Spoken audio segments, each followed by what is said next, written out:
નમસ્કાર. ખબર વડાલી અસર વડાલી. વાપી જીઆઈડીસી પોલીસ મથકમાં સ્મિત પટેલ નામના ફરિયાદીએ ફરિયાદ નોંધાવી છે કે તેમના સીએ કાંતિભાઈ કરશનભાઈ પટેલ દ્વારા તેમની સાથે જીએસટી ભરવાના 63,45,000 જેવી માતબર રકમની છેતરપિંડી કરી છે. જે અંગે વાપી ડિવિઝન ડીવાયએસપી BN દવેએ વિગતો આપી હતી કે વર્ષ 2020થી લઈ 2023 સુધીના જીએસટી ભરવા પેટે 63 લાખથી વધુની રકમના પેઢીના માલિકે સીએ એવા કાંતિભાઈ કરશનભાઈ પટેલને બેંક એકાઉન્ટ મારફતે ચૂકવી હતી. જે પૈકી માત્ર 3 લાખ રૂપિયા ભરી 60 લાખ રૂપિયાના ખોટા ચલણ પધરાવી સીએ કાંતિભાઈ પટેલે આ છેતરપિંડી કરી છે. દેશની ફરિયાદ નોંધી સીએની ધરપકડ કરી કોર્ટમાં રજૂ કરાતા નામદાર કોર્ટ દ્વારા 3 દિવસના રિમાન્ડ આપ્યા છે. છેતરપિંડીનો ભોગ બનનાર સ્મિત પટેલ પોતે શ્રદ્ધા કન્સ્ટ્રક્શન નામની પેઢી ધરાવે છે. 2019થી તેમની પાસે જીએસટીનો નંબર છે. તેના નાણાં ભરવા માટે સીએ કાંતિભાઈ કરશનભાઈ પટેલને જવાબદારી સોંપી હતી, જેને તેઓ બેંક એકાઉન્ટ મારફતે દર વખતે જીએસટીની ભરવાપાત્ર રકમ ટ્રાન્સફર કરાવતા હતા.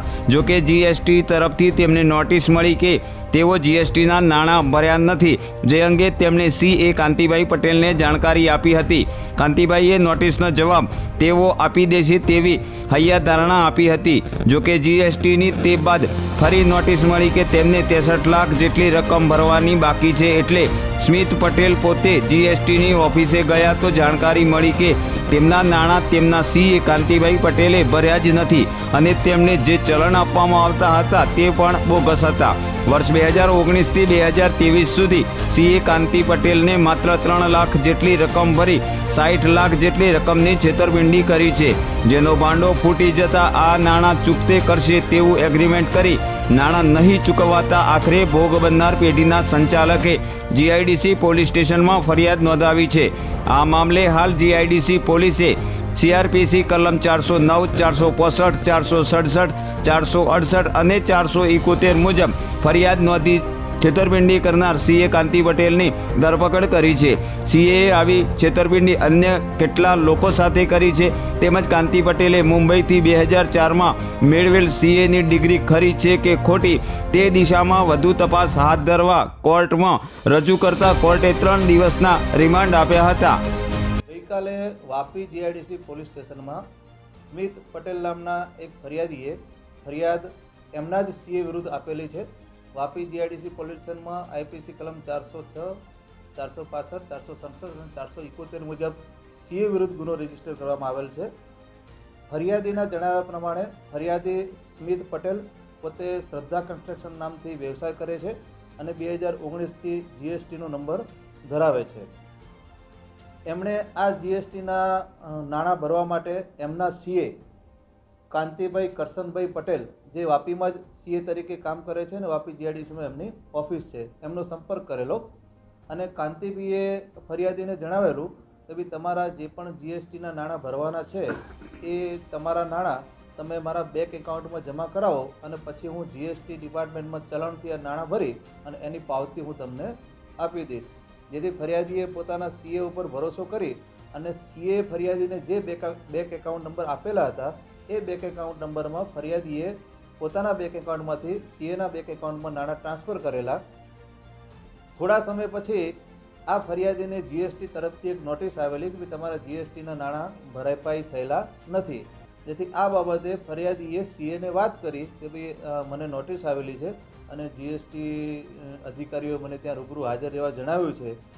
તો સીએ એમને જણાવેલું કે ભાઈ તમારે હાજર રહેવાની જરૂર નથી, તમે નોટિસ મને આપી દો, હું જીએસટીની ઓફિસમાં જઈ અને એનો નિકાલ કરી આવીશ. જેથી ફરીથી ફરિયાદીએ એમના ઉપર વિશ્વાસ રાખેલો અને પોતે જીએસટીની ઓફિસમાં નહીં ગયેલા અને એમના જે ચાર્ટર્ડ એકાઉન્ટ છે એમને નોટિસ આપી દીધેલી.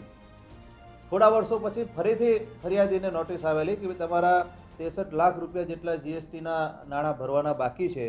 જેથી ફરિયાદી ચોંકી ગયેલા અને આ વખતે ફરિયાદી પોતે જીએસટીની ઓફિસમાં ગયેલા અને ફરિયાદી પોતે જીએસટીની ઓફિસમાં ગયેલા ત્યારે ફરિયાદીને ખબર પડી કે ભાઈ એમના જીએસટીના નાણાં આજ દિન સુધીના એટલે 2019થી 2023 સુધીના ભરપાઈ થયેલા નથી.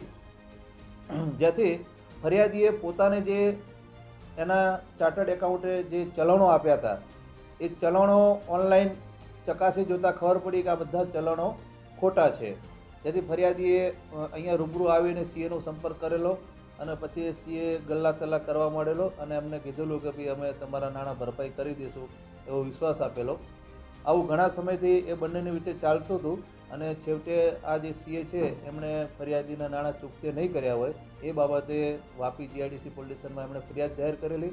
વાપી જીઆઈડીસી પોલીસ સ્ટેશને ફરિયાદીની લખાયા મુજબની ફરિયાદ નોંધી ગુનો રજીસ્ટર કરેલ છે અને આ સીએ કાંતિભાઈ કરશનભાઈ પટેલને કાયદેસર રીતે અટક કરેલ છે. એમને નામદાર કોર્ટમાં રજૂ કરી અને આ સીએના 3 દિવસના રિમાન્ડ મેળવેલ છે. આ જે ફરિયાદીના પૈસા હતા એ ફરિયાદીએ ઓનલાઈન સીએના એકાઉન્ટમાં ટ્રાન્સફર કરાવેલા હતા. આ ફરિયાદીના પૈસાનો સીએ શું ઉપયોગ કર્યો છે, એ કોને આપ્યા છે, કેવી રીતે એનો ઉપયોગ કરે છે અને આવી રીતે બીજા કેટલા લોકો સાથે એણે છેતરપિંડી કરેલી છે, જે બાબતની આરોપીના રિમાન્ડ દરમિયાન વિગતવારની તપાસ જીઆઈડીસી પોલીસ કરી રહેલ છે. અત્યારે આપણી પાસે આ એક ફરિયાદી આવ્યા છે કે જેમનું 63,45,000 રૂપિયા જેટલા છેતરપિંડી થયેલી છે. હાલની જે પ્રાથમિક તપાસ છે એ પ્રાથમિક તપાસ દરમિયાન આ જે આરોપી છે કાંતિભાઈ કરશનભાઈ પટેલ એમણે મુંબઈથી 2004માં સીએની ડિગ્રી મેળવેલાનું જણાઈ આવેલ છે. એ પણ તપાસ દરમિયાન વેરીફાઈ કરવાની છે ડિગ્રી સાચી છે કે ખોટી, અને બીજા અન્ય લોકો સાથે પણ આ પ્રકારની છેતરપિંડી કરી છે કે કેમ એ પણ તપાસ ચાલુ છે.